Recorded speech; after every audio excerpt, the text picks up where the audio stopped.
আজকের রেসিপি মায়ের হাতে ট্যাংরা মাছের পাতলা ঝোল। এই ট্যাংরা মাছের পাতলা ঝোলটা না খেতে দুর্দান্ত হয়, তোমরা চাইলে একবার বানিয়ে দেখতে পারো। প্রথমেই মা ট্যাংরা মাছগুলোকে খুব ভালো করে কেটে বেছে ধুয়ে জল ঝরিয়ে নিয়েছে। এরপর মাছগুলোতে লবণ আর হলুদ গুঁড়ো মাখিয়ে নিয়েছে। কড়াইতে সর্ষের তেল গরম করে মাছগুলিকে এপিট ওপিট করে লাল লাল করে ভেজে তুলে নিয়েছে। এরপর ওই তেলের মধ্যেই ফোড়ন দিয়েছে কালো জিরে। এরপর একটা আলুকে ছোট ছোট করে টুকরো টুকরো করে কেটে দিয়ে দিয়েছে অল্প পরিমাণে লবণ আর হলুদ গুঁড়ো। আলুগুলোকে বেশ ভালো করে ভেজে নিয়েছে। এরপর কয়েকটা চেরা কাঁচা লঙ্কা দিয়ে তেলের মধ্যে হালকা করে নেড়ে চেড়ে নিয়ে দিয়েছে বেশ খানিকটা পরিমাণে জল।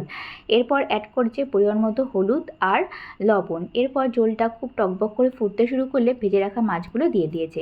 মাছগুলো দিয়ে দেওয়ার পর বেশ কিছুক্ষণ ফুটিয়ে নিয়েছে। শেষে ভাজা জিরে বাটা দিয়ে ঝোলটা আরও কিছুক্ষণ ফুটিয়ে নিয়ে নামিয়ে নিয়েছে। ব্যাস রেডি হয়ে গেল ট্যাংরা মাছের পাতলা ঝোল। তোমরা এইভাবে রেসিপিটা একবার বানিয়ে দেখতে পারো, খেতে কিন্তু খুব ভালো হয়। আমি তো এই ট্যাংরা মাছের ঝোল দিয়েই এক থালা ভাত খেয়ে নিয়েছি। তোমরা চাইলেও এইভাবে বানিয়ে দেখতে পারো। আমার রেসিপিগুলো কেমন লাগছে অবশ্যই কিন্তু কমেন্ট করে জানিও। যদি ভালো লেগে থাকে তাহলে অবশ্যই লাইক কমেন্ট শেয়ার করে দিও। আর ইনস্টাগ্রাম আর ফেসবুক থেকে দেখলে পরে অবশ্যই ফলো করে দিও। আর ইউটিউব থেকে দেখলে পরে অবশ্যই সাবস্ক্রাইব করে দিও।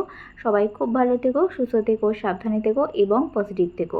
তোমাদের সাথে আবারও দেখা হবে নতুন কোনো রেসিপির সাথে। ততক্ষণের জন্য চলো টাটা বাই।